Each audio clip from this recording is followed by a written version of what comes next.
Hey guys, we're here at Print United. We're in the Filtrabox booth meeting with Wayne. We want to cover some maintenance checkpoints on these filter systems. So we're going to get into it on the Filtrabox micro system. Steve, if you want to come in nice and close, we're just going to take this apart real quick. One of the things that Wayne was explaining to us is the weekly maintenance checks that need to happen on these machines with the filters.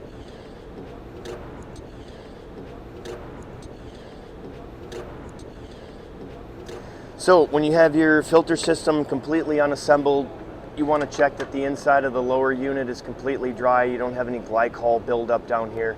If you do, you can rinse it out and just dry it. This is your foam filter. This is the one that we want you to take apart and check weekly and replace. Even if it looks like it's clean, it's probably saturated with some of that excess glycol. So rinse it off in a sink, set it aside, put a fresh filter in. You should always have at least one of these spare filters on hand.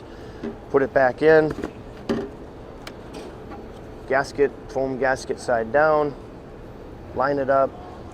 Check your other filters, and Wayne can probably lend some insight to this. Wayne, when would you say that this filter would need to be replaced? On average, think 4 to 6 months on normal use. Heavy use, a little more than that. Less use, a little longer. But the key is keep that foam filter in place and cleaned and maintained. Your filters will last longer. And then we don't run this one at the show, but most of the units that we have on the VELOX systems out in the field have a third charcoal HEPA filter. What is the expectation on that for lifespan?